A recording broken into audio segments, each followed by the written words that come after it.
This wealthy family really knows how to have fun. The eldest brother pulled out his gun at a party, and to test his marksmanship, he used civilians as targets, causing them to collapse to the ground. When the youngest son gets bored, he goes to convenience stores to steal things. Even though everyone knows about his petty thefts, no one dares to confront him directly, simply because his identity is that of an illegitimate son of the wealthy family. The illegitimate son is named Inha. One day, a high school student named Teo moved into Inha's neighborhood and happened to witness Inha's delinquent behavior. Afterward, Inha stopped Teo, who, judging from his willful actions, concluded that he was just trying to attract attention. Teo sincerely offered him better advice. Teo's words caught Inha's attention. Coincidentally, Teo transferred to Inha's class. As a scholarship student, he immediately received attention from teachers and classmates. Teo was quiet and reserved. When introducing himself to his classmates, he simply stated his name and said nothing more. No one knew that from a young age, he had never lived a peaceful day. Due to his father's violent temper and terrible relationship with his mother, Teo learned to read people's expressions from a young age. A conflict led to his father being imprisoned on suspicion of murdering his mother. Teo became the son of a murderer. Having lost both parents' companionship, he could only learn to live independently, working hard and focusing all his energy on his studies. Inha was arrogant and saw the excellent Teo as a thorn in his side. He deliberately disturbed Teo while eating in the cafeteria, throwing food on his clothes. Teo couldn't bear it anymore and slammed his food tray in front of Inha. The two argued and even came to blows until a teacher came to stop them, and they finally restrained themselves. After school, Teo received a call from his father. It turned out his mother hadn't died, but had lost hope in life and become a Buddhist nun. Teo learned that his father still wanted to harm his mother, so he rushed to his mother's side, begging her to leave this dangerous place. Not wanting Teo to worry, his mother fled overnight by car. After tearfully seeing his mother off, Teo came to a boxing gym and saw promotional posters of winners at the entrance. He hated that his fighting skills weren't good enough and that he didn't have the ability to protect his mother. But the cost of learning boxing was too high, and with his current conditions of working part-time at a restaurant, he simply couldn't afford it. Teo was about to leave when he ran into Inha again. Inha was a regular at the boxing gym. Seeing that Teo was quite interested in boxing, he promised that if Teo could win once, he would teach him everything he knew.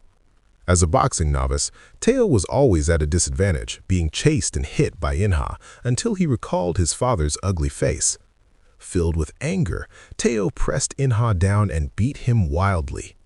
Inha was thoroughly beaten by Teo and developed the idea of becoming friends with him. Teo was used to being alone and had never had friends, so he coldly rejected Inha's kindness. One day, a male student loudly announced in class that Teo was the child of a murderer. Inha didn't care. He had long been fed up with this male student who had been spreading rumors everywhere that Inha was an illegitimate child. Inha taught the gossip-spreading male student a lesson and told Teo not to care about what others think. Teo was also a strong-minded young person who never took any gossip to heart. He would just put on his headphones and listen to the tune his mother often hummed to ease the distress in his heart. Inha knew he was in a bad mood and stayed by his side. In front of Inha, Teo shared his secret for the first time and wanted to be friends with Inha. In exchange, Teo was willing to help Inha fulfill any wish. On this beautiful day, the two young people reached an agreement to become partners for their respective goals. From that day on, Teo worked hard every day to make a living. The only constant was the genuine friendship between him and Inha. Inha's grades weren't good, so Teo organized all the key knowledge and gave it to him. Inha repaid the favor. Every year on Teo's birthday, he would buy a table full of delicious food and bring him a cake. Knowing Teo needed living expenses, he found staff members to provide Teo with tutoring work. The two supported each other, illuminating each other's lives in their dark and hopeless circumstances. One day, Teo, now in university, wrote a report on a certain corporation's future strategic plan. The school professor noticed it and was very satisfied with the report's content, wanting to buy it for a small sum. Teo immediately realized that this report was an important opportunity to pave the way for his future, so he declined the professor's proposal. Coming out of the professor's office, Inha came to find Teo for lunch. While they were chatting, Teo's gaze fell on his classmate Haewon. The two were neighbors and classmates who often ran into each other. Haewon had been waiting for Teo to greet her first, but Teo was too awkward and didn't know how to talk to girls, so he hadn't taken action. Inha noticed that Teo looked at Haewon differently and couldn't help but tease Teo about whether he had feelings for Haewon. Teo denied it outright, packed up his things, and prepared to start his tutoring work. One evening, Teo came to a mansion. His student today was Seo-ju, Inha's younger sister. As soon as they met, Seo-ju was attracted to the cool Teo. She didn't care about her studies at all and only wanted to get closer to Teo. In the eyes of Seo-ju, the daughter of a wealthy family, as long as she had money, she could eventually win Teo's heart. Teo had no interest in Seo-ju. The only girl who piqued his curiosity was Haewon. After finishing work, Teo returned home and saw Haewon, who was studying hard, being constantly harassed by her mother. To get the money Haewon earned from her part-time job, her mother didn't hesitate to break glass and drag her out of her room. Teo witnessed the entire scene and heard how Haewon was cursed at by her mother. After the argument, Haewon walked down the street dejectedly. Teo saw it starting to rain and came to her side with an umbrella. As someone who had been through similar experiences, Teo empathized with Haewon's situation. Even if Haewon didn't say anything, he knew how sad she felt inside. The difficulties the two faced in life were all brought on by their families. Similarly, Inha, as an illegitimate child, was also not valued by his family. The corporation under Inha's family name was preparing to adjust its development direction, and his two brothers were regarded as successors to the corporation. Inha, being an illegitimate child, was immediately seen as an outsider by his brothers. The chairman of the conglomerate quickly came to see him, wanting Inha to sign an agreement to give up his inheritance rights. Regarding this matter, Inha had already received advice from Teo early on. To break into the corporation and gain real power, he must first appear to lose. With this in mind, Inha didn't hesitate and signed the agreement. To celebrate this good start, Inha went to find Teo for drinks. While buying beer, they ran into Haewon, and Inha enthusiastically invited her to join them. The lively Inha was the mood maker of the trio. Seeing that Teo had no intention of pursuing Haewon, he proposed dating Haewon himself. However, Haewon had no romantic feelings for Inha and didn't intend to let romance interfere with her studies and part-time work. Hearing Haewon reject Inha, Teo also breathed a sigh of relief. After the gathering ended, Inha wanted to walk Haewon home, but since he had been drinking, he could only entrust the job of escorting her to Teo. On the way back, Haewon suggested they go to a food stall. Inha later came to Teo's doorstep but saw the house was completely dark. Haewon's house across the street also had no lights on. In that instant, Inha understood the current situation clearly. Compared to the wealthy Inha, Haewon preferred Teo, who was from the same social class as herself. He was perceptive and saw at a glance that Teo befriended Inha, betting on whether Inha could become shining gold. Haewon, in the same situation as Teo, also wanted to strategically befriend Inha to change her own circumstances. Haewon hoped Teo would help her. Looking at Haewon's earnest eyes, Teo refused her request for help, but he wouldn't stand in Haewon's way either. However, the conversation ended there. The next day, Inha received a call from the chairman, his father, who warmly invited him home for a visit. The chairman learned that the director, who was also his wife, had privately made Inha sign an agreement to renounce his inheritance rights without seeking his consent first.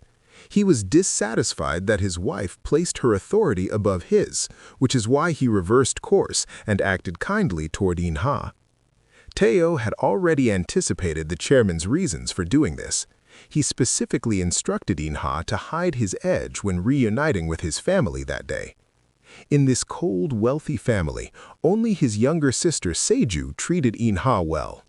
The two met regularly. The siblings came to an upscale restaurant to eat, and Haewon happened to be working there as a server. Seeing that In-ha knew Haiwan, Seju guessed that she was also friends with Teo. Seju liked Teo and hinted that Haiwan shouldn't get too close to Teo. Haiwan showed no weakness and made it clear she didn't like Seju hanging around Teo either. As the daughter of a wealthy family, Seju had never been treated this way. She threw down the menu and demanded that Haiwan bring her a bowl of jjajangmyeon. Haiwan maintained a smile on her face and dutifully served Seju. After dinner, In-ha said goodbye to Seju, then returned to the restaurant to make his sister apologize to Haiwan. He also wanted to wait for Haiwan to get off work or pay for her time. Haiwan remained unmoved and rejected In-ha again. It was the first time In-ha had tasted failure. He returned home dejectedly and collapsed on the luxurious sofa, determined to find a way to win Haiwan over. After work, Haiwan coincidentally took the same bus as Teo. Compared to In-ha, Haiwan was more willing to spend time with Teo. She was even willing to use the money she earned from her hard work to buy Teo's time. When it was time for the family gathering, In-ha arrived at the house. As soon as he met the eldest brother, he was met with his sarcasm. Seju spoke up to defend In-ha. Seeing that the eldest brother was still being aggressive, Seju bit down on his hand and wouldn't let go. The eldest brother cried out in pain, and the wine glass in his hand shattered on the floor. Even though this scene wasn't caused by In-ha, the director still blamed In-ha and told him to come home less often in the future. The eldest brother knew full well the director's disgust toward In-ha. He deliberately treated In-ha with hostility to give the director a reason to drive In-ha away. As an illegitimate child, In-ha's only option was to turn his situation around and change his circumstances. However, Teo had already prepared a comprehensive plan to transform In-ha's image. The strategic report that Teo had written had already been delivered to In-ha's second brother through the professor. Things were progressing in the direction Teo intended. That evening, except for In-ha, everyone sat quietly eating. Sojo couldn't help but speak up for In-ha, angering everyone present. Speaking of In-ha, the chairman was also displeased, realizing that his eldest son had driven In-ha away without permission, attempting to challenge his authority. The chairman forcefully cut the steak on his plate, thinking about how to punish this disobedient eldest son. Unable to stand this cold-blooded family, Sojo suddenly left the table. Her mother, Director Lee, followed Sojo to her room and without a word slapped her across the face, demanding that she think carefully before acting in the future. Because of this slap, Sojo ran away from home on the spot. She walked alone on the street, hesitating repeatedly, but finally called Teo. Teo quickly arrived and urged Sojo to obediently go home. Sojo refused to give in easily and firmly refused to leave. While they were talking, Haiwan and In-ha appeared one after another. While In-ha and his sister were sending Teo home, they also ran into Haiwan. Only then did Sojo discover that Haiwan and Teo were not only classmates, but also neighbors living very close to each other. The siblings vaguely sensed that the relationship between them was not simple. Sure enough, when the two met at a convenience store, Haiwan took the initiative to invite Teo for a beer. Looking to the future, Teo believed that with Haiwan's qualifications, she would definitely achieve her dreams. He just insisted on not making connections for Haiwan. As he said before, he wouldn't obstruct Haiwan from pursuing In-ha, but he wouldn't help either.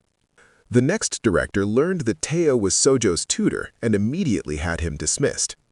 Sojo refused to give up and chased Teo all the way to school to confess her feelings. Teo remained cold as ice. In his view, the two of them only had a simple employment relationship with no romantic feelings whatsoever. After being brutally rejected, Sojo maintained her composure and calm on the surface. But once she left Teo's line of sight, she couldn't help but cry in heartbreak. After parting with Sojo, Teo happened to see some thugs bullying Haiwan. It turned out that Haiwan's mother, gambling addicted, needed gambling money. After borrowing $50 million from a gambling den and then disappearing without a trace, the thugs from the gambling den couldn't find the mother, so they came to the school and demanded money from Haiwan. Fortunately, Teo and the security guard arrived in time, and the thugs finally gave up. But they threatened that they would wait for Haewon at her front door. After school, Teo walked out the school gate. After thinking it over, he was still worried about Haewon, so he ran back to school to find her. At the same time, Haewon also heard that Haewon was being bullied. He found Haewon one step ahead of Teo, and even held Haewon in his arms and kissed her. Teo then arrived and saw the two of them being intimate, frozen in place. Haewon saw that Teo was there. Although she was being held by Inha, her hands didn't reciprocate. That evening, Teo ran into Haewon, who had packed her belongings, and learned that she was moving to stay at Inha's house. At this moment, Teo could no longer hide the excitement in his heart. He grabbed Haewon's hand and slowly moved closer to her, begging her to stay by his side. Unfortunately, this time it was Haewon's turn to reject Teo. The two of them were in too similar a situation. Two poor, struggling people together would be unable to change their circumstances and could only continue living in poverty. They might even regret today's decision in the future. Haewon was certain she would regret it. After saying this, Haewon turned and left. Teo returned home dejectedly. Not long after, he heard Haewon knocking on the door. After thinking it over, Haewon still couldn't let go of Teo. Teo stood there, struggling whether to open the door. Just then, Inha called Teo. After hesitating for a long time, Teo still pressed the answer button. Seeing that Teo was turning a blind eye to her, and realizing there was no possibility of development between them, Haewon could only leave in disappointment. Time flew by, and it came to 5 years later. Teo, with his outstanding talents, entered the Global Mutual Cooperation Center under the corporation alongside Inha and Haewon. Teo stood out with his excellent abilities and wrote speeches for the chairman at corporate meetings. The chairman was deeply impressed by Teo and had thoroughly investigated his background, learning how he cleverly used strategy as a child to send his evil father to prison. He recognized that Teo was different from others and transferred him to his side as his personal secretary. He trusted Teo greatly in both public and private matters. This made the director and others, who had treated Teo as a nobody, jealous and resentful of him. The chairman was an ambitious entrepreneur. He planned to spend hundreds of billions to develop a major metropolitan city. But behind him, the director and his second son were eyeing the power in his hands covetously. Recently, the chairman had been wholeheartedly supporting a certain female candidate to become party representative, wanting to leverage her influence in the future. But he never expected that the director and his second son, Inha's second brother, were secretly supporting another candidate named Cho, helping him successfully secure the party representative position. The chairman was furious. He suspected someone was working against him behind his back, but he didn't know that Cho was also a predetermined choice within the government. The chairman ordered Teo to investigate this matter thoroughly. In reality, Teo had already learned about Cho being predetermined. With Haewon's help, Teo and Inha eavesdropped on the secret conversations of several government officials close to Cho. The three of them thus learned that Inha's second brother had joined forces with Cho, planning to manipulate the chairman's new city development project to cause losses.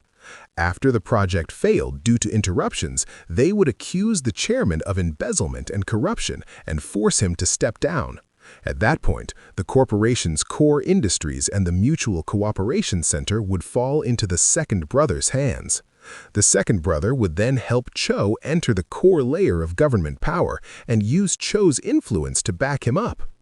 Once the second brother seized control of the corporation, the three of them would lose their chance to rise from the bottom. But Teo was confident. He would never let the second brother and Cho's scheme succeed. To monitor the second brother and the director's actions at all times, Teo recruited a computer expert to secretly surveil their every move. The expert quickly helped discover that Cho had purchased a mansion overseas in his daughter's name, and his account had received a large sum of money. All of this came from a refugee aid organization called Save the Refugees, which disguised the money as refugee relief funds and transferred it to Cho's daughter's overseas bank account. Digging deeper, Teo discovered that the supporting force behind this aid organization was the art foundation under the corporation, and the ultimate mastermind was still the director within the corporation. While Teo was secretly investigating, the director and the second brother also began to take action. To win over the chairman's private doctor, the director used blackmail material about the doctor having taken drugs, forcing him to cooperate. The second brother was responsible for persuading the chairman's capable subordinate, Representative Gu, hoping he would switch his support. With the computer expert's help, Teo learned that the second brother wanted to buy off Representative Gu. In Teo's view, this was an excellent breakthrough point. That evening, the expert helped Teo hack into the second brother's phone and obtain the information data from it, learning that Representative Gu had already reached a cooperative relationship with the second brother. Teo seized the opportunity and reported the second brother and the director's misconduct to the chairman. The chairman was shocked and gathered Representative Gu and other company employees together, demanding that they place the Mutual Cooperation Center under the direct jurisdiction of the chairman's office. During the transfer process, to prevent information leaks, the chairman had Teo confiscate everyone's phones. Not long after, the chairman convened a corporate meeting. On the surface, he praised his second son's excellent abilities and outstanding performance at the Mutual Cooperation Center. Using this pretext, he transferred him to manage the corporation's securities department, which had been continuously losing money. Anyone could see that the chairman was ostensibly praising him while actually stripping the second son of his power. The director guessed that the chairman had already become aware and decided to strike first. That day, a group of prosecutors received an anonymous tip-off email about the chairman. They stormed into the corporation and forcibly seized documents from the employees. At the same time, the chairman and the director got into a dispute over corporate matters. The chairman, who already had heart problems, was aggravated by the director. This triggered severe pain in his heart. He frantically reached for his medication, but accidentally dropped the pill bottle on the floor. The director saw the chairman lying on the ground convulsing continuously. After hesitating for a moment, she ultimately did not help him pick up the pill bottle. A moment later, the second son walked in. He picked up the pill bottle and looked at the chairman lying on the ground with complicated emotions. Teo urgently sent the unconscious chairman to the hospital. At the same time, prosecutors were collecting materials at the corporation. A department head made a phone call, forcing the lead prosecutor to reluctantly cancel the operation. At the hospital, the chairman remained in a coma. The director concealed the circumstances of the chairman's attack, only saying that he had always had heart problems and that occasionally fainting was perfectly normal. The eldest brother didn't believe Director Lee's statement and suspected that she and her second son were conspiring something. The family quarreled noisily by the bedside until Teo stepped forward and, citing the chairman's need for rest, drove everyone out. The chairman's hospitalization was not part of Teo and In-ha's plan. In-ha worried that if the chairman died, it would become even more difficult for him to win in the family power struggle. He was deeply anxious and even unwilling to trust Teo anymore. Teo had to patiently persuade In-ha to continue trusting him. In-ha and Teo seemed to have a rift, but the eldest brother valued Teo highly. Seeing that Teo was heavily relied upon by the chairman, he tried to buy him over during the chairman's coma. However, faced with the eldest brother's tempting conditions, Teo remained unmoved. After being rejected by the eldest brother became furious with humiliation and sent people to closely monitor his every move. As for the seemingly fragile Hye-won, her inner desires were no less than anyone in In-ha's family. When faced with In-ha's marriage proposal, she agreed without hesitation. She was certain that In-ha would definitely become the master of the corporation in the future. However, right now, the chairman's fate hung in the balance. Hye-won worried that other members of In-ha's family would seize the opportunity to take power and suggested that Tae-oh think of a solution. Tae-oh simply told Hye-won to wait patiently.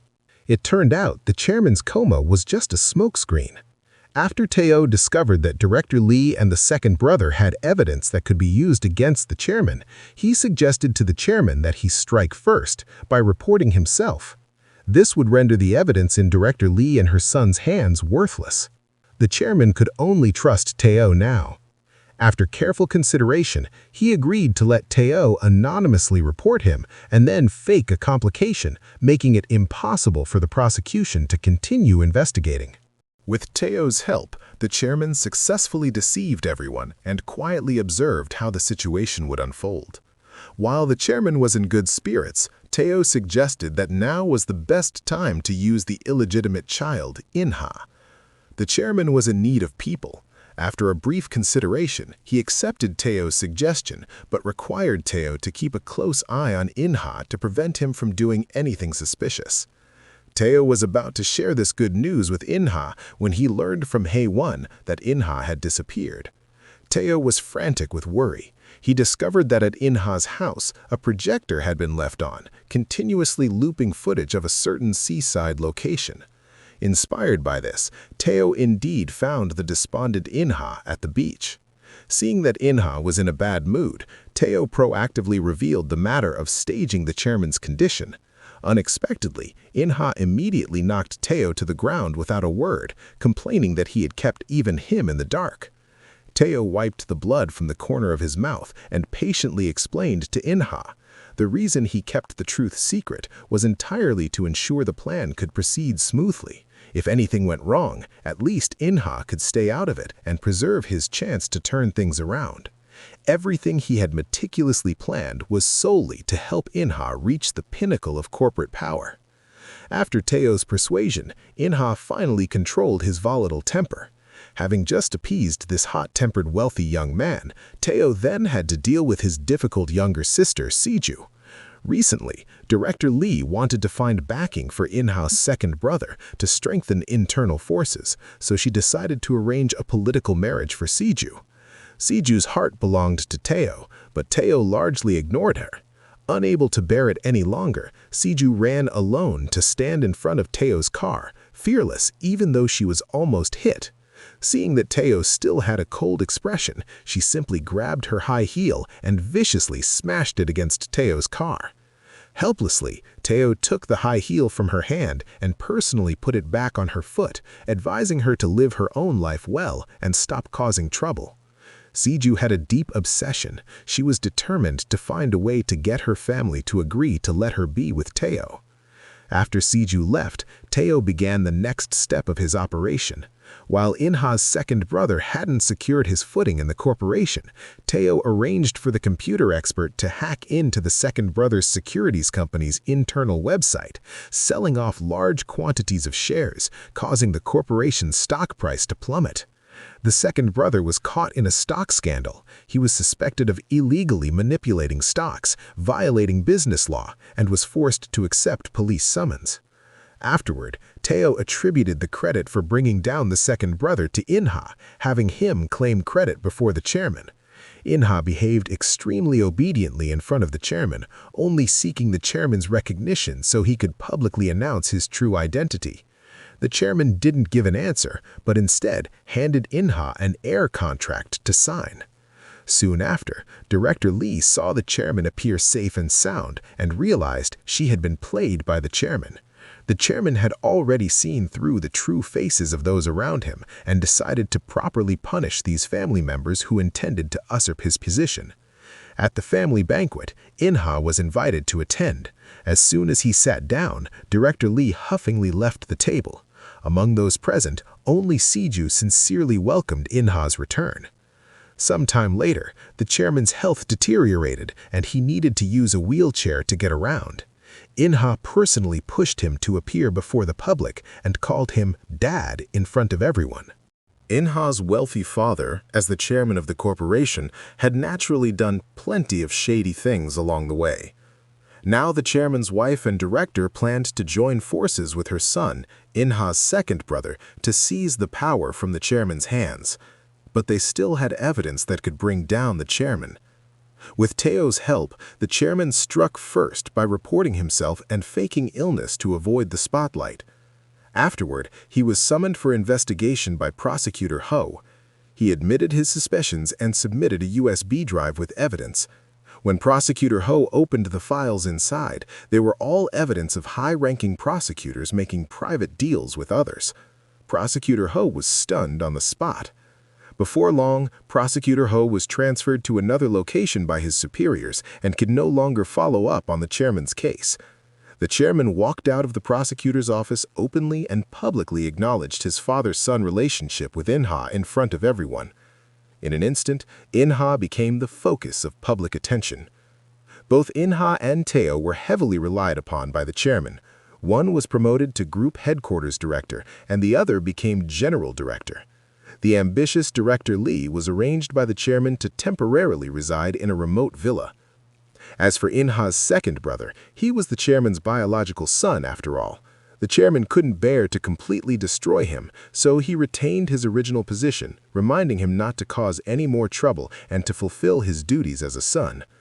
The second brother harbored tremendous resentment toward the chairman. On the surface, he quietly accepted the chairman's arrangements, but in reality, he began plotting a counterattack strategy. The eldest brother was equally jealous of In-ha and Teo's rise. To change the status quo, he began sending people to secretly investigate In-ha and Teo. The chairman, having regained his position as the leader of the corporation, began paving the way for his grand ambitions. He planned to have In-ha handle the sale of the corporation's technology division. Once everything was ready and the funds were raised, he would shift the future corporation's focus to the Global Mutual Cooperation Center. The chairman entrusted Teo with the important task of assisting In-ha. Now that the two had gained the chairman's favor, someone would surely be jealous. Teo worried that interested parties might trace things back to the computer expert Kim and then follow the trail to uncover his own involvement. So he reminded Kim to be extremely careful and not let anyone find any leverage against him. While Teo was busy clearing obstacles from In-ha's path forward, In-ha was focused on how to win over Hae-won. That evening, he invited Hae-won to the beach and placed a couple's ring on Hae-won's hand, proposing to her with a simple ceremony. In-ha was the first to share this good news with Teo. Learning that the girl he liked and his best friend were about to get married, Teo felt terrible inside.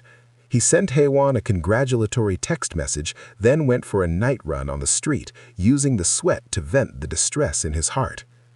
One day, Teo collected himself and conveyed the chairman's assigned task to In-ha. This was the best opportunity to test In-ha's abilities. If he could successfully complete the task, he would definitely gain the chairman's recognition. Teo never fought battles he wasn't prepared for. He independently collected extensive materials and made thorough preparations for the sale business In-ha was responsible for. However, In-ha silently arranged for 2 employees to join the team without consultation. Teo felt somewhat dissatisfied, but couldn't openly object and could only silently accept. To prepare for the negotiations, Teo and In-ha's team worked continuously on organizing materials and data. He inadvertently glanced at the ring on In-ha's hand and realized he cared about Hae-won more than he had imagined. Now that Hae-won had latched on to In-ha, this wealthy heir, she herself had also gained many opportunities to climb up. That day, a supervisor discovered that Hae-won had a close and significant relationship with In-ha and planned to offer her a promotion opportunity to win her over to his side. Hae-won deliberately mentioned this in front of Teo. She wanted Teo to know that even without anyone's help, she could find her own way out. After finishing business talk, Teo saw the ring on Hae-won's hand and proactively congratulated her. However, Hae-won left expressionlessly without a word.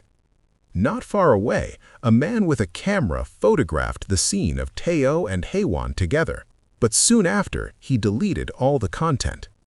After parting with Teo, Hae-won hesitated for a moment about whether she should turn back to find Teo. If she had chosen Teo instead of Inha back then, would the outcome have been different? The honking from other drivers behind her brought Haewon back to reality. She gripped the steering wheel tightly. Now she could only continue down the path she had chosen. The next day was when Teo accompanied Inha to negotiate the sale of the technology company with their business partner. The originally scheduled negotiator, Director Ko, was temporarily replaced by his careless younger brother, Ko Jr. This person was also the political marriage match for Inha's sister, Soju. Inha worried that the last-minute personnel change would affect the negotiation results, but Teo remained calm and composed as usual. As long as preparations were sufficient, it didn't matter much who they negotiated with. No matter how Teo reassured him, Inha still lacked confidence and called his subordinate privately. The negotiation process was far less smooth than the two had planned. Ko Jr. kept haggling down the price and demanded that all employees of the technology company be fired.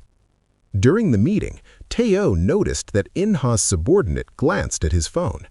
To check phone messages during such an important meeting, Teo became wary of the subordinate.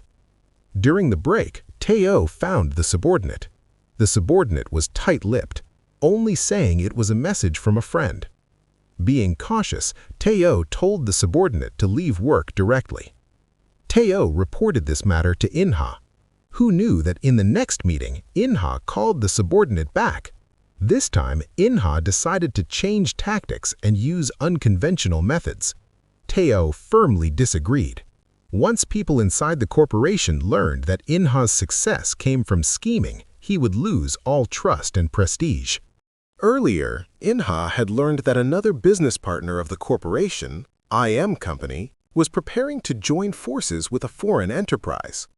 But IM Company had previously been involved in a technology leak scandal. Inha promised the company's representative to keep quiet about this matter, and both parties reached a deal.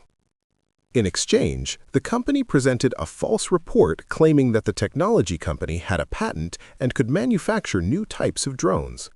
Ko Jr. received this information and speculated that IM Company presenting this report at such a critical moment must mean they wanted to buy the technology company. Ko Jr. thought the technology company had become a hot commodity whose future value might grow exponentially. Not willing to miss this opportunity, Ko Jr. immediately changed his attitude, willing to raise the price by 13% and agree to keep the company employees, begging Inha to sell the technology company to him. When the chairman learned the full story, he flew into a rage on the spot. What angered him wasn't that Inha had used underhanded tactics in the negotiation, but that Inha hadn't left these matters for Teo to handle. To the chairman, the process was certainly less important than the result, but as those in power, they absolutely could not dirty their own hands with such things. Therefore, the chairman could only allow Inha and Ko Jr. to formally sign the contract and sell the technology company to him. To prevent Inha and the corporation from being implicated in this matter in the future and getting stained, if any legal problems arose later, the chairman would shift all responsibility onto Teo. After successfully signing the contract, Ko Jr. thought he had gotten a great deal and was very pleased with himself. Moreover, he wanted to marry Seiju as soon as possible to obtain money from his parents. Seeing potential profit, Inha's eldest brother made a deal with him. Last night, after Teo finished playing basketball at the court and had just dialed Haewon's number, a sneaky man hiding in the shadows took advantage of Teo's distraction and knocked him to the ground with a stick, then ended the call on his phone. Haewon, seeing that Teo had called but wasn't speaking, immediately called back. Teo looked at the incoming call on his phone but didn't even have the strength to lift his hand. At the same moment, Inha was at home drinking red wine with the chairman, celebrating the successful sale of the technology company. The chairman regarded Inha as someone with great potential and promised to let him marry the girl he liked. After being urgently sent to the hospital, Teo briefly regained consciousness. He looked at Haewon, who had rushed to the hospital to visit him, and used all his strength to grab Haewon's hand, begging her not to leave.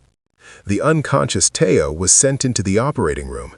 Hye-won stood there in a daze, feeling Teo's lingering warmth on her hand. Hye-won waited alone outside the operating room, repeatedly calling In-ha. In-ha was chatting enthusiastically with his father, the chairman, and only answered Hye-won's call after a long while. Learning that Teo had been in an accident, In-ha immediately ordered his subordinates to conceal the matter from the police to prevent the incident from escalating and implicating the corporation in public controversy. In a trash can in the restroom, Teo's stolen wallet lay discarded. After arriving at the hospital, In-ha embraced the worried Hye-won to comfort her. Hye-won's body leaned against In-ha, but her hands hung at her sides, clenched tightly. The next day, In-ha's family heard about Teo being violently robbed. Both the eldest brother and second brother suspected each other of being the one who attacked Teo. The two tested each other while denying their own involvement. Both brothers knew the police had received orders from the corporation not to file a case for Teo, and they were filled with doubts. After the surgery, Teo woke up safely. The first person he saw was Hye-won sitting by his bedside. He couldn't help but reach for Hye-won's hand and refused to let go until In-ha and his sister arrived. Seeing Teo awake, In-ha said he didn't need to worry anymore, but there wasn't a trace of joy on his face. Hearing that Teo had passed the critical period, Sergio breathed a sigh of relief. She had just witnessed Teo and Hye-won holding hands and also heard that In-ha was preparing to marry Hye-won. Based on a woman's sixth sense, Sergio concluded that Hye-won's feelings for In-ha were definitely not genuine. In fact, In-ha had also seen the two holding hands. He just kept convincing himself not to regret the choices he had made. Although Teo had passed the critical period, Hye-won remained deeply worried. Regarding this violent robbery incident, In-ha and his father didn't mention a word to outsiders. However, walls have ears, and rumors quickly spread. Hye-won also heard that it was In-ha who ordered the police not to interfere, and couldn't help but feel shocked. Upon hearing this news, Teo himself had the strongest reaction. He sensed that what he had encountered might not be an ordinary violent assault. What pained him even more was that In-ha excitedly announced that he would soon marry Hye-won. After In-ha left, Teo pulled out his IV drip and struggled to leave the hospital alone, to come before the chairman, begging him to allow him to thoroughly investigate this matter. The chairman repeatedly emphasized that Teo must not implicate the corporation and that outsiders must not know he was the corporation's confidant. Only then did he agree to Teo's request. The chairman watched Teo leave, then turned and called his subordinate, reminding him to uncover the truth before Teo did. Still in an extremely weakened state, Teo shakily took a taxi to find Kim. Currently, Kim was the only person Teo could trust. He asked Kim to help investigate the suspect's identity. Besides Teo, Hye-won was also desperately trying to understand the situation. She couldn't figure out why In-ha, who had always called Teo his brother, would prevent the police from getting involved. It turned out that Teo's life or death simply didn't matter to In-ha. The dog born in father's house carries father's blood. As your friend, I understand your sentiment. It was the first time Hye-won witnessed In-ha's cold side, and they parted on bad terms. Not long after, Hye-won was pestered again by her gambling-addicted mother. Every time her mother appeared, it was to ask Hye-won for money. This time, she even demanded that Hye-won help her get a loan, planning to buy a casino. Hye-won was driven to distraction by her mother, hiding in her car and helplessly hitting the steering wheel. She never expected that her mother's appearance this time was at someone's instigation. Mentally and physically exhausted, Hye-won returned to her doorstep and saw In-ha, who had been waiting for her. In front of her lover, Hye-won no longer pretended to be strong and cried in In-ha's arms. After the two reconciled, In-ha brought Hye-won to meet his parents. Hye-won proactively introduced herself to the chairman, wanting to establish a closer relationship with him. The chairman had already conducted a background check on Hye-won and understood that she was a young person who wore her ambition on her face. Without family background, the chairman naturally didn't take Hae-won seriously. In-ha also didn't expect Hae-won to boldly strike up a conversation with the chairman. He knew that Hae-won wasn't satisfied with just being the young mistress of a wealthy family. For the two ambitious people, while their wings were not yet fully grown, what they needed most was to keep a low profile and wait for the opportunity to seize power. While the two were meeting the parents, Tae-oh continued investigating his assault. After multiple efforts, Kim hacked into the city's surveillance network and found the man who had ambushed Tae-oh on the day of the incident. According to the footage, this man was the eldest brother's subordinate. On the day Tae-oh was invited to the eldest brother's house, he had even seen him appear with a baseball bat. After learning the truth, Tae-oh was determined to take revenge on the eldest brother. That evening, Tae-oh followed the eldest brother's subordinate to a bar. Seeing Tae-oh, the subordinate wasn't flustered at all and even proactively greeted him. Tae-oh immediately realized that the eldest brother had ordered his subordinate to attack him as a warning. But Tae-oh was not someone to be trifled with. He would patiently wait for the day when he had the ability to strike back. Returning to his doorstep, Tae-oh discovered that Hae-won had been waiting there for a long time. At this moment, he finally realized that he shouldn't have let Hae-won go back then. No one understood better than him what it felt like to push the girl he liked into someone else's arms. Faced with Tae-oh's genuine emotions, Hae-won also felt a moment of regret. If the two of them had been a bit braver back then, perhaps both would have less pain today. When they reached the emotional climax, they couldn't help but embrace and kiss. Unfortunately, this sweet scene was photographed by the eldest brother's subordinate. Not long after, Tae-oh returned to work at the company. Kim sent some intelligence related to the eldest brother. The intelligence indicated that the eldest brother was suspected of participating in dubious investment projects. The scene shifted to In-ha and Hae-won holding a romantic wedding ceremony under everyone's blessings. After the ceremony ended, Hae-won ran into the eldest brother at the elevator entrance.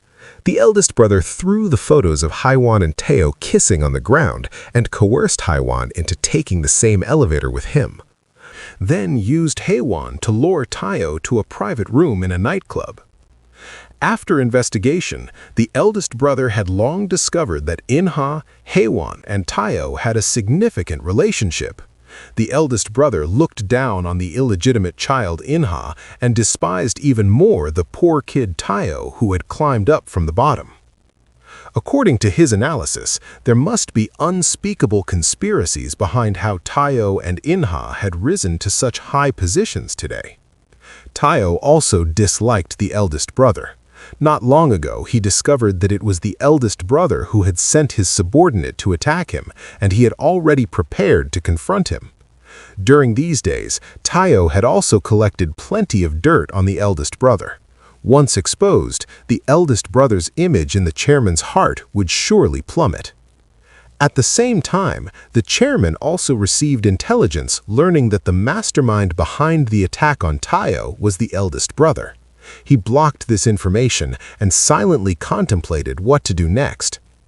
In the nightclub's private room, the eldest brother, confident in his position as the chairman's eldest son and one of the corporation's heirs, ignored Tae-oh's threats and threw out the intimate photos of Hae-won and Tae-oh. If Tae-oh didn't comply, Hae-won would also be harmed. Tae-oh looked at the photos on the table. Tae-oh woke up in a hotel suite to find himself covered in blood, holding a blood-stained weapon. Beside him were the bodies of the eldest brother and his female companion. Tae-oh was so frightened he collapsed on the floor. He couldn't remember what had happened the previous night at all. News of the eldest brother's murder arrived, and family members were shocked. Tae-oh, the only person present at the crime scene, became the prime suspect in the murder of the eldest brother and his female companion. After watching the related news, In-ha promised Hae-won that he would find a way to save Tae-oh. However, the chairman demanded that In-ha distance himself from Tae-oh in this matter to prevent the corporation from being affected by public opinion. The ruthless chairman didn't want to be implicated by Tae-oh and swiftly dismissed him for taking high kickbacks from clients. Inha understood in his heart that his father wanted the entire family to sever ties with Tayo. He didn't dare challenge his father's authority and was even more unwilling to give up everything he had gained to save Tayo. After careful consideration, Inha decided to stand by his father's side. At the police station, Tayo was under investigation. According to the information the police had, before and after the incident, only the two deceased and Tayo had taken the private elevator to the suite. Obviously, Tayo was the only criminal suspect. But strangely, Tayo clearly remembered that the suite could only be used by the corporation's operators, Inha's family. To protect their privacy, no surveillance cameras were installed inside or outside the suite or in the elevator. So why would the police conclude that no fourth person had appeared in the suite? Unfortunately, Tayo had blacked out from drinking that night and couldn't remember any details of the incident. On the day of the trial, the eldest brother's subordinate sat in the witness stand and testified that Tayo was very excited that night and had proactively taken the eldest brother and his female companion to the suite to continue drinking.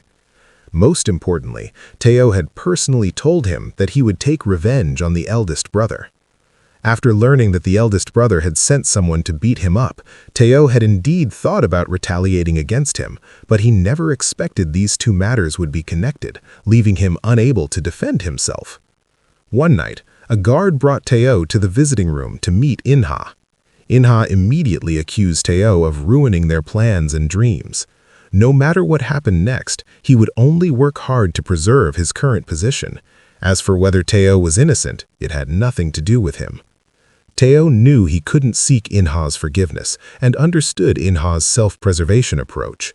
Until the meeting ended, Inha never once asked Tayo why he had killed the eldest brother. His former close friend no longer cared about his life or death. Tayo lost his appetite. Now he could only rely on his own efforts to recall the events of that night. That day, under the scorching sun, Tayo followed other inmates in exercise at the prison.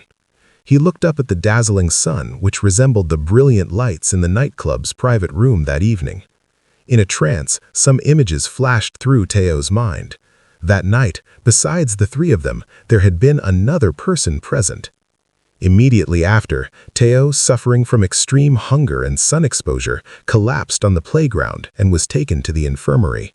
When he woke up, he saw the telephone on the desk, pulled out the needle from his hand, and walked toward the desk. He had just picked up the receiver when the prison doctor came over, reminding him that he should lie down first and take care of his body. Only by staying alive could he have hope of clearing his name. Tayo couldn't care about that anymore.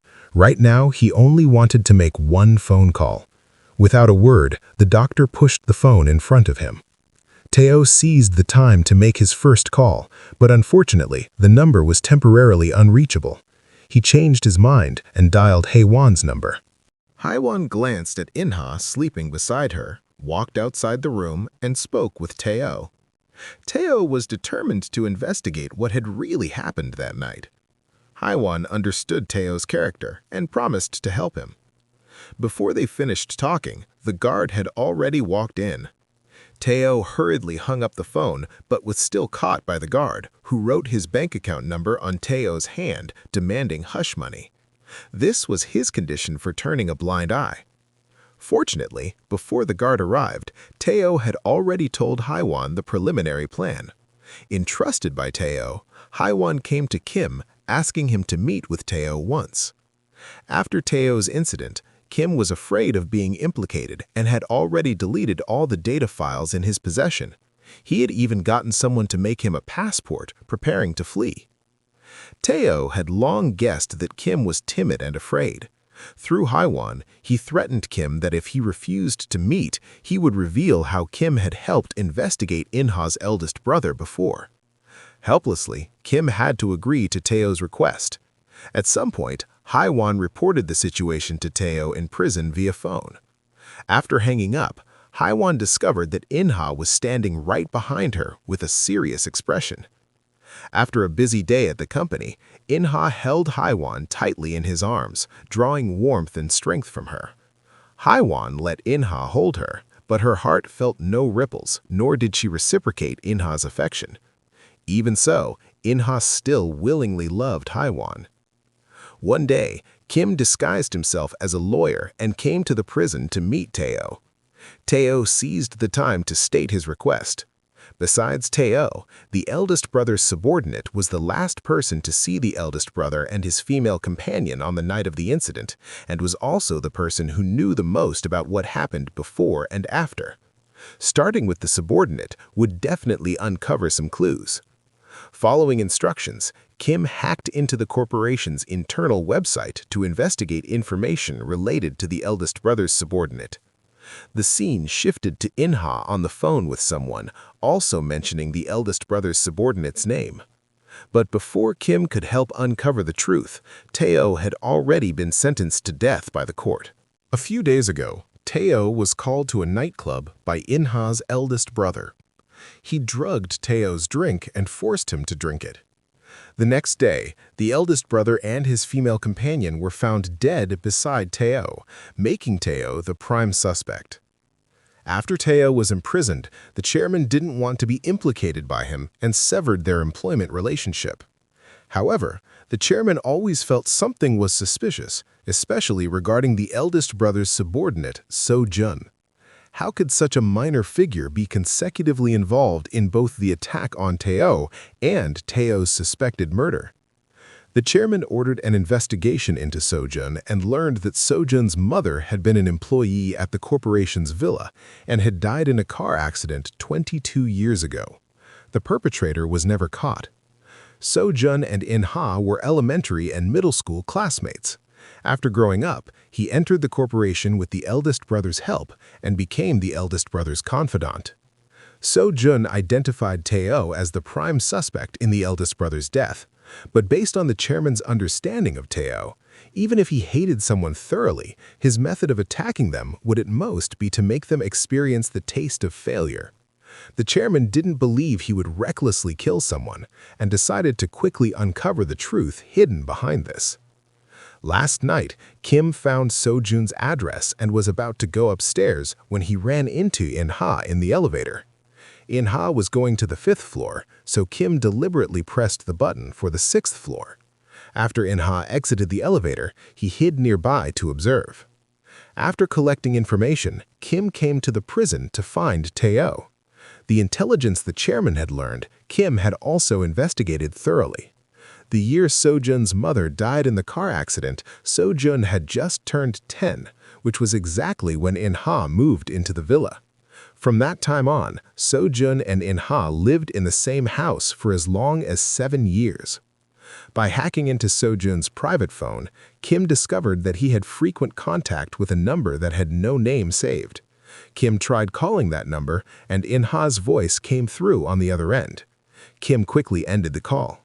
Inha felt puzzled and immediately called So-jun back, asking why he had called without saying anything. So-jun was confused and mistakenly thought he had accidentally touched his phone. Inha didn't think much of it and reminded So-jun to stay at home more and not go out frequently. He also praised So-jun's testimony against Teo in court. Now everything was going according to plan. Their plan was proceeding smoothly.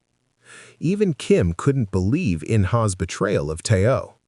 Teo snapped out of his shock. He began to realize that Inha's target all along seemed not to be bringing down the eldest brother, but dealing with himself. Not long after, Teo couldn't find evidence to prove his innocence and was sentenced to death by the judge in the first trial. Before the second trial, Teo was tagged with a red label and transferred to a new cell. His cellmate was the gambling thug who had previously caused trouble for Hae-won at school. The thug recognized that Teo had stood up for Hae-won. The once righteous college student had now become a prisoner. The thug constantly mocked and ridiculed Teo.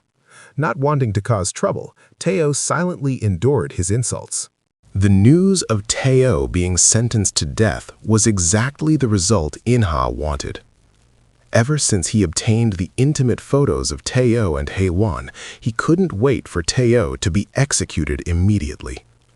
To ensure the second trial had the same results as the first, he even mobilized the corporation's legal department to have lawyers fan the flames.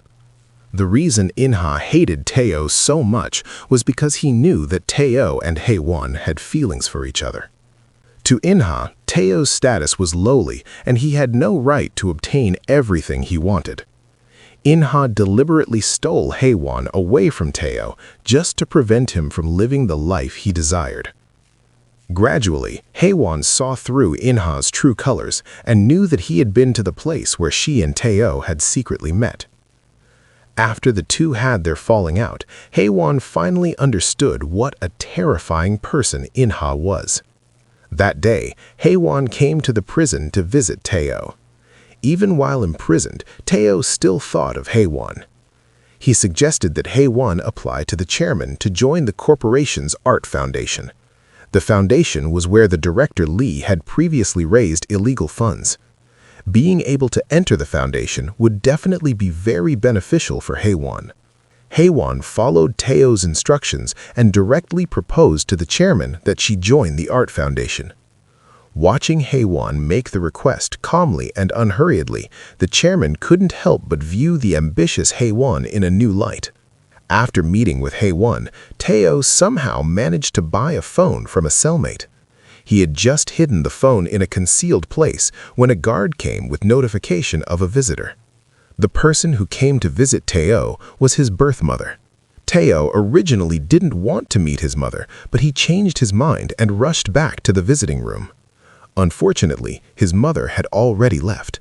That night, Tae-oh was immersed in longing for his mother when a guard outside the door gave him a look. Tae-oh suddenly realized something. On the night of the eldest brother's incident, when they took a car to the hotel suite, the driver had glanced at Tae-oh through the rearview mirror. Tae-oh recognized that those eyes didn't belong to So-jun. Yet, in court, So-jun had said that he was the one who drove Tae-oh and the others from the nightclub to the hotel. Clearly, So-jun was lying. Using the phone provided by the cellmate, Tae-oh contacted Kim and asked him to help find out the driver's identity and whereabouts. Kim used his connections and traced things to a person named Roy. Roy used to sell drugs at the nightclub and almost lost his life, but So-jun saved him.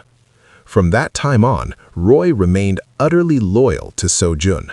So-jun found some tough foreign friends to catch Roy, but Roy was quick and agile and escaped from the three men.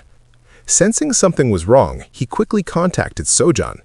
So-jun, in turn, reported the situation to In-ha. Later that evening, following In-ha's instructions, So-jun silenced Roy permanently. With things having come to this point, In-ha simply ordered So-jun to find an opportunity to kill Tae-oh as well. The next day, Hae-won came to the prison again to visit Tae-oh. She told Tae-oh that In-ha had never considered the two of them true friends or true love, and that he already knew Hae-won's heart wasn't with him. Hae-won wasn't content with just being a wealthy family's young mistress. She wanted to become the master of the corporation. She knew that only Tae-oh could help her rise to power. Seeing Hae-won's determined eyes, Tae-oh decided to help Hae-won achieve her goal at any cost. That evening, the chairman invited family members to dinner together. Against everyone's objections, he announced that Hae-won would assume the position of director of the corporation's art foundation, a position comparable to deputy director. In-ha was unaware of this matter. Hearing that Hae-won did this just to secure a position within the family, he didn't think much of it. Late at night, the guard who had just spoken with So-jun on the phone called Tae-oh away under the pretext of a visitor. Tae-oh left the cell with trepidation. His cellmate, who had just been sound asleep, was filled with doubt when he saw Tae-oh leave. The scene shifted to In-ha appearing before Kim. At this moment, he had already discovered that Kim was the person who had been secretly helping Tae-oh behind the scenes. When In-ha discovered that Tae-oh and Hae-won had been in close contact privately, his disgust toward him increased even more. He decided to bribe the prison guards to silence Tae-oh ahead of time. After making these arrangements, In-ha also found Tae-oh's helper, Kim, and bought off Kim's friend, planning to have him eliminate Kim. Just at this moment, bombshell news was announced. Death row inmate Teo had escaped from prison. The friend was kept behind by Inha to monitor Kim, wanting to use him to find out Teo's whereabouts. Kim was quick on his feet and knocked out the friend in 3 moves, eliminating the threat to himself. Out of self-interest, he also wanted to find Teo as quickly as possible. Besides Kim, Sojun, who had always been infatuated with Teo, was sending people everywhere to search for traces of Teo. Now that Teo was gone, the chairman lacked a capable assistant by his side, and Inha had lost his strategist. Director Lee and her second son, who had been sidelined for a long time, planned to make a comeback and seize the opportunity to build their own power base. At this moment, Haewon saw the news of Teo's prison escape and was equally worried about Teo's whereabouts. Her mother called again, asking Haewon for gambling money. For the first time, Haewon readily gave the money to her mother, but required her mother to help contact experts skilled in finding people. Her mother had never seen Haewon in such a panicked state. To prevent Haewon from causing trouble, her mother turned around and called Inha, truthfully telling him what Haewon had entrusted her to do. Inha hung up the phone and looked at Haewon's back, his eyes flashing with unstoppable anger. Everyone was searching for Teo's whereabouts, but only the chairman remained very calm because at this time, Teo was hiding in the secret room of his office. In his coma, Teo returned to the crime scene in his dreams. What surprised him was that Inha had actually appeared that night.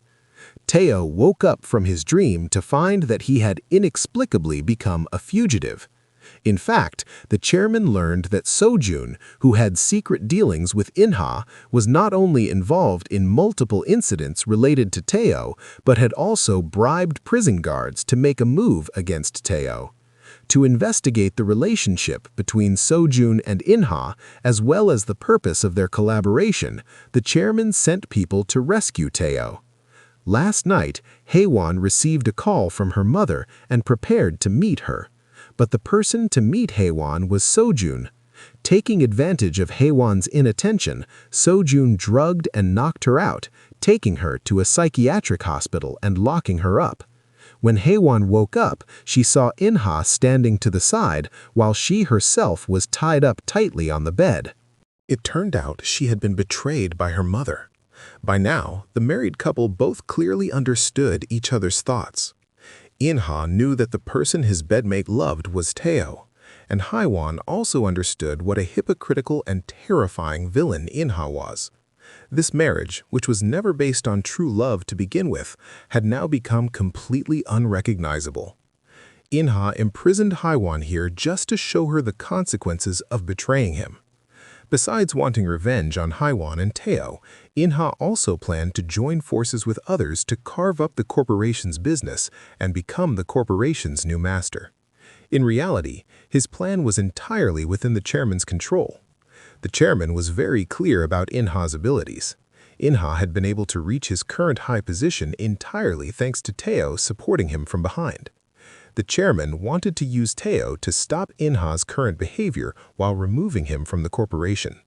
As long as Teo could drive Inha away, he could reclaim everything he had lost. Having to become enemies with his good brother of many years was not easy for Teo. The two of them had gone from not knowing each other to becoming close friends. During that time, when their goals aligned and they got along well, Inha had long become the most important person by Teo's side. Unfortunately, times had changed, and his former good brother had now turned against him. Inha had revealed his cold and ruthless true face. Teo could only steal his heart and compete with Inha. Not long after, Inha came to Haewon's side and stated the conditions for her to leave the psychiatric hospital. "You're nobody. I'll let you leave here. I'm not just an employee anymore, I've become someone." To gain freedom and hope of survival, Haewon could only nod in agreement. When the message reached the chairman and Teo, the two analyzed that Inha might have set his sights on the art foundation under Haewon's management. Once Inha obtained the illegal funds in the foundation, it would be nothing but harmful to the chairman. To prevent Inha from succeeding, Teo suggested that the chairman should win over Haiwan as soon as possible. When Haiwan resumed work, the chairman immediately arranged to speak with Haiwan. Haiwan agreed to stand on the chairman's side on the condition that the chairman could not interfere with any of her decisions. From now on, she also had things she must do. Next, Teo suggested that the chairman strike first and personally divide the corporation's business, handing part of it over to Park, Inha's current collaborator. Once the division was completed in advance, Inha would have no leverage to buy off Park. The two would naturally split apart. Then, Teo would recover the business from Park's hands and return it to the chairman. This way, the chairman would still be the master of the corporation. From this moment on, a war without gunpowder began. That evening, Inha came to the parking garage preparing to go home from work, but discovered that the chairman's private doctor had just parked his car and entered the top floor of the corporation's office building, the chairman's office. After treating Teo, the doctor came out of the secret room and happened to run into Inha. The doctor worried that Inha would discover that Teo was hiding here. While walking, he stumbled and fell, and the medicine bottles in his bag scattered all over the floor. Fortunately, the chairman appeared in time to help the doctor out, but Inha still keenly noticed that the doctor was here to treat someone other than the chairman. Faced with Inha's questioning, the doctor strictly followed the chairman's instructions and didn't reveal a single word. Based on this, Inha guessed that the person the doctor was serving was most likely Teo. After Inha left, the doctor reported to the chairman that he had been noticed. For safety's sake, Teo could only find another hiding place. Before parting, Teo reminded the chairman that he must reach cooperation with Park as soon as possible. Later that evening, the chairman arranged to meet Park, hoping to gain his support. Hearing that Inha was about to be driven out of the corporation, Park's expression darkened and his resolve wavered. At the same moment, Soju learned that it was the chairman who had taken Teo from prison. She immediately went straight to the chairman's office, wanting to understand Teo's current situation, but unexpectedly saw the chairman unconscious in the bathtub. As for Teo, after separating from the chairman, he secretly contacted Haiwan. With Haiwan's help, Teo came to the royal suite of a hotel. This was also the death scene of Inha's eldest brother and his female companion at the time. Teo returned to this place, trying hard to recall the events of the incident. At the time, the excited and carefree female companion had been constantly taking photos and videos with her phone. After the three arrived in the room, the phone was still recording. All they needed was to find that phone, and the truth would come to light. Before the chairman's incident, he had just finished meeting with Park and was resting in the secret room of his office. Inha came, trying to explain his actions and his relationship with Park. Before he could finish, the chairman had informed him that he didn't need to come back to the corporation tomorrow. Inha didn't expect to be abandoned by the chairman so quickly. It turned out that everything he had done with great effort had never been recognized by his father. The chairman pointed out that Inha was the prime suspect in murdering his eldest brother. Such a cold-blooded person, who was also a nameless illegitimate child, was not worthy of carrying his surname and should carry his mother's surname instead. Inha clenched his fists, his eyes filled with anger. He refused to accept the chairman's arrangement and didn't admit that he was the murderer of his eldest brother. In his eyes, the fact that all the sons had turned out this way was entirely caused by the selfish chairman himself. Inha's words made the chairman's heart ache with anger. He threw the wine glass in his hand in front of Inha and frantically reached for the medicine bottle in the drawer. However, the strong discomfort from within caused the chairman to be unable to even hold the medicine bottle steady. The medicine bottle fell at Inha's feet. The chairman couldn't catch his breath and collapsed into the bathtub. Inha grabbed the chairman's hand and said his last few words to him. "You made it like this here. You killed Kong Young-ju here. There's really nothing wrong here."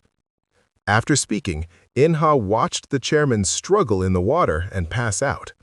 Not long after, Soju came to find the chairman wanting to ask about Teo's whereabouts. Seeing the chairman completely submerged in the water, she hurriedly sent him to the hospital. Family members rushed over. Only Inha remained comfortable. He also felt anxious. He sincerely hoped the chairman wouldn't make it through. Teo temporarily lost the chairman's protection and couldn't have too much contact with Hae-won. After much thought, he decided to seek help from Prosecutor Ho, who had once been implicated by him and the chairman and was now transferred to another location. In the murder case of Inha's eldest brother and his female companion, the female companion's phone had recorded the incident. As long as they recovered the phone as evidence, they could clear Teo's name. If Prosecutor Ho agreed to help, he could take this opportunity to restore his original position. Teo, with his silver tongue, persuaded Prosecutor Ho. With Prosecutor Ho's help, Teo successfully obtained the female companion's phone and found several videos in a hidden folder. According to the videos, Teo and the other two transferred from the nightclub to the hotel suite. Teo, who had been forcibly drugged, was lying groggily on the floor when Saju suddenly burst into the room and killed the eldest brother and his female companion, then gave Teo an injection that left him unable to move. Afterwards, another man entered the room. Clearly, this murder case had not only the killer, but also an accomplice. Since the phone didn't capture the accomplice's face, to ensure they could catch the criminals, Prosecutor Ho suggested cutting off the latter half of the video first, keeping only the part where Saju killed people. He would be responsible for submitting the video to his superiors, while Teo would personally go to the police station to turn himself in. Not long after, Prosecutor Ho brought people to arrest Saju. Before leaving, Saju and Inha exchanged a glance, the corners of their mouths lifting in meaningful smiles. Teo finally ended his days of hiding. Hae-won was genuinely happy for him. Continuing to stay by Inha's side no longer held any meaning for Hae-won. She packed all her belongings and moved out, leaving only a wedding ring for Inha. In the interrogation room, Saju took all the blame upon himself and obediently confessed. Teo was temporarily detained, but he had already figured out a plan to turn things around. Long before Teo and Inha fell out, Teo had secretly established a shell investment company in Hong Kong and told this intelligence to his cellmate, the gang boss who had previously caused trouble for Hae-won at school. After the boss was released from prison, he contacted Hae-won according to Teo's instructions. Without Saju the assassin as a threat, Kim also came to join everyone, planning to assist Teo in fighting a beautiful comeback battle. Through the cooperation of the three, Teo established an investment company and bought a large number of corporation shares, becoming the corporation's largest shareholder. Now, they just had to wait for Teo to be released from prison, and with a little skill, they could drive Inha and the others down from their positions. On the day of the second trial, the lawyer, who had already received orders from the chairman, Representative Gu, knew he had to help Teo's cleanup work after Teo was arrested again. With Representative Gu defending Teo, Teo was ultimately acquitted. Inha received the news and immediately sent people to secretly monitor Teo's movements. Inha was now isolated and helpless. He worried that after the chairman woke up, he would implement the decision to drive him out of the corporation. He also afraid that the chairman and Teo would join forces to deal with Inha. Years of being neglected as an illegitimate child made Inha understand that if he couldn't gain the chairman's recognition, he could only resort to any means necessary to achieve his goals. Thinking of this, Inha gripped the steering wheel tightly and accelerated towards the hospital where the chairman was located. Just as Inha was about to pull out the breathing tube from the chairman's face, Teo stopped the possessed Inha from making a move against the chairman.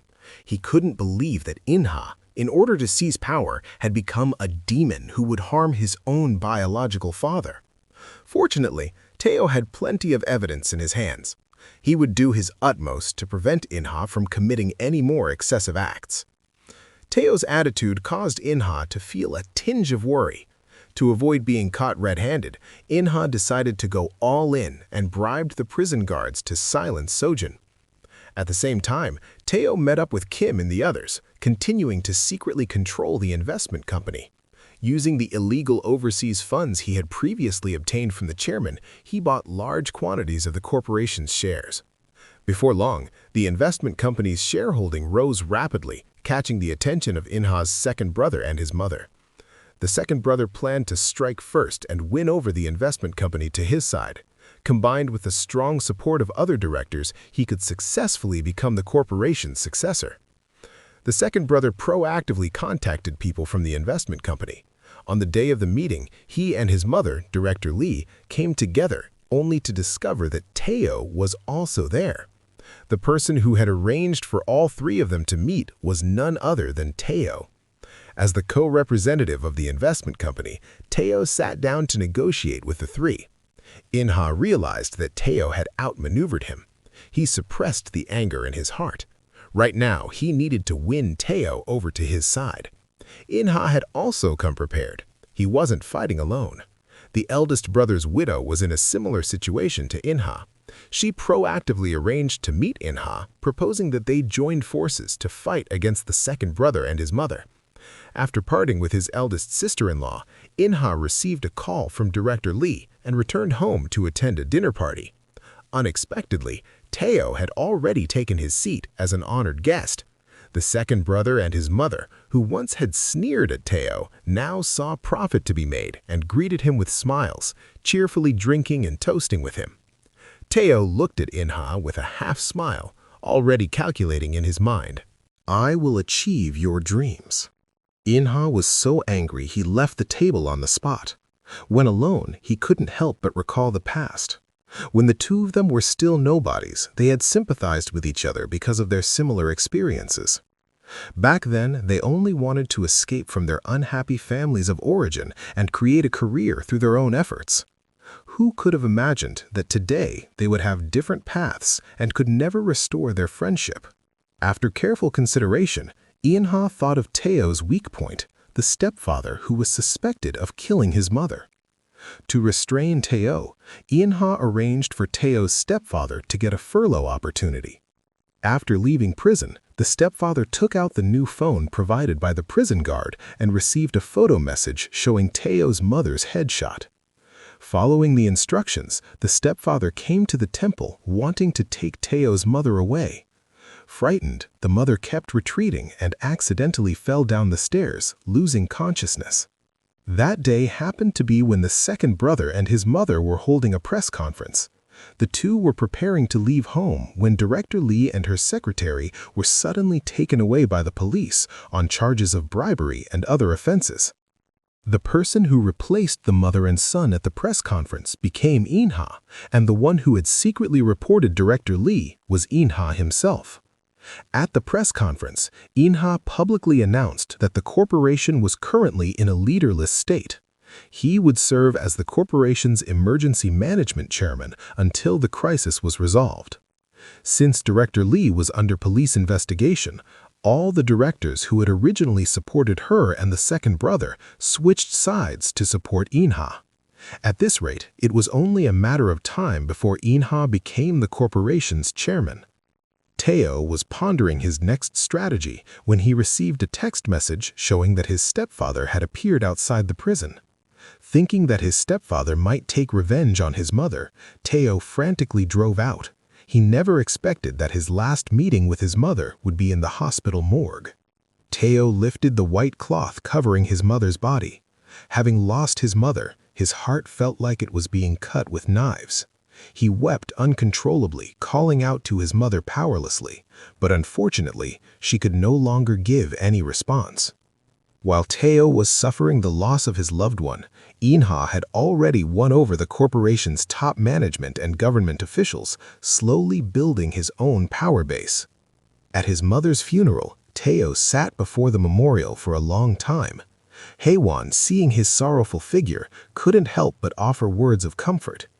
Compared to Haewon's mother, who had never given her any warmth, Teo was fortunate enough to have received his mother's care and concern. After speaking, Haewon handed Teo a letter his mother had left behind. Teo opened the letter, which was full of his mother's gentle instructions. His wise mother had long anticipated this day would come. She sincerely hoped that Teo would not be blinded by anger and hatred, would not wallow in the shadows of the past, but would continue to move forward bravely.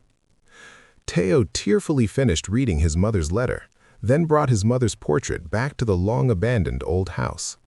In the past, living here, Teo had been full of hope for the future and was good friends with Inha, knowing each other inside and out. Now he and Inha had turned against each other, going their separate ways. Teo could no longer tell whether he had made the right choice. Inha's feelings were the opposite of Teo's. Having climbed step by step from a humble, illegitimate child to today's powerful corporation heir, he was already intoxicated in the empire of desire he had built with his own hands, unable to extricate himself. After collecting his thoughts, Teo placed his mother's portrait properly and began planning the next steps to protect the chairman's corporation. The second day was when Inha was scheduled to hold the shareholders' meeting. The second brother knew the situation was hopeless and didn't want to continue fighting with Inha. In fact, his ambitions weren't great. As long as he could live a stable and happy life, that was his biggest dream. The power struggle had always been the wishful thinking of his mother, the director. Under the persuasion of the second brother, Director Lee slowly let go of her obsession and was willing to face whatever came next with composure. However, Inha never expected that plans could never keep up with changes. Before the meeting, Park, who had always fully supported him, had a heart-to-heart conversation with his daughter. Park's daughter, Jin Kyung, was a doctor who had been harmed by Inha's eldest brother and had taken unknown drugs. She currently works in the prison infirmary. She was also the person who had helped Teo in prison. After hearing his daughter's ordeal, Park decided to meet with Teo.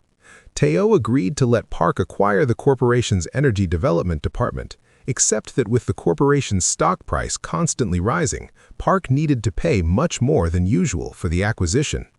Additionally, Park required that Park no longer approach Inha. As for Inha, who had been arrested by Prosecutor Ho, he was certain that Ho had no evidence and could not convict him. However, Prosecutor Ho made a grand gesture and brought So-jun into the interrogation room. Inha was immediately shocked into silence. Inha had originally bribed the guard to help eliminate So-jun. So-jun had been seriously injured and collapsed on the ground, but was fortunately discovered by Jin Kyung passing by. Jin Kyung saved his life and then reported the situation to Teo. Teo rushed to So-jun's side and painstakingly analyzed the current situation with him.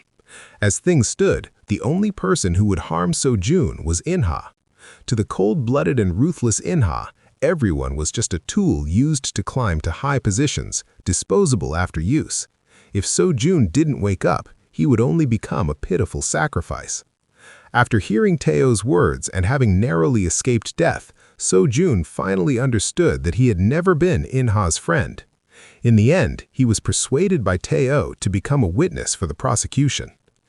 In the interrogation room, Prosecutor Ho also played the latter half of the video evidence of So-jun murdering Inha's eldest brother and his female companion. Clearly, Inha was the mastermind behind this incident. With ironclad evidence before him, Inha was powerless to argue. After the chairman woke up, he immediately removed Inha from the family registry. From then on, he could only take his mother's surname and no longer touch a single cent of the chairman's family property. Teo lost his friendship with Inha, but gained Kim as a good partner. On the day Inha was sentenced, Teo and Hee-won came to the court together to observe. During his self-defense testimony, Inha poured out his regrets to Teo. Originally, the two had worked hard toward the same goal, but when they were about to reach the finish line, they discovered that they were heading toward two different worlds. All Inha could do was lament, "What a pity." At the end of the trial, the judge sentenced him to life imprisonment. Teo came to the prison to visit Inha. The scene was replayed, but their roles had switched. No matter what had happened in the past, Teo always cherished that precious friendship between them. Before parting, Teo left Inha a photo of him, Inha, and Hee-won as a keepsake and urged him to take care of himself. Inha called out to Teo, who was preparing to leave. After hesitating for a long time, he still couldn't speak his true feelings. He just stared at the photo of the three of them and let out a helpless sigh. After leaving the prison, Teo drank beer with Hee-won. The two sat down for the first time in a long while to enjoy this moment of peaceful beauty. Now, Hee-won had returned to the political work she was passionate about, living life to the fullest toward the future, just like Teo. In prison, In-ha quietly looked at the photo that he had crumpled in his grip. Tears of regret fell from the corners of his eyes. His eyes remained fixed on the photo, but his life stopped breathing at this moment. Time flew by, and 3 years later, In-ha's second brother became the head of the corporation's Mutual Cooperation Center, leading the corporation to steadily expand its global business. To thank Teo for his loyalty, the chairman passed the position of corporation chairman to him, hoping that Teo would carry the corporation forward in the future. Under Teo's efforts, the Royal Road Plan that the chairman had always wanted to implement became a reality. Although the second brother was somewhat envious, he could see that Teo was exceptionally capable and would definitely make beneficial and correct choices for the corporation. In his leisure time, Teo came to In-ha's memorial shrine to pay his respects, hoping that In-ha could see that he would carry on with their shared goals steadfastly. To commemorate In-ha, Teo established a children's foundation so that all children who couldn't receive love would have the opportunity to obtain a happy life. Late at night, Teo stood on the top floor of the corporation's office building. Looking out the window at the night view, the beautiful fireworks scattered across the sky were just as brilliant as those he had seen when he was 18 years old. The difference was that now Teo had already accomplished his dreams from back then. In the future, he would realize many more grand dreams one by one. The end. Don't forget to like, comment, and subscribe to the channel.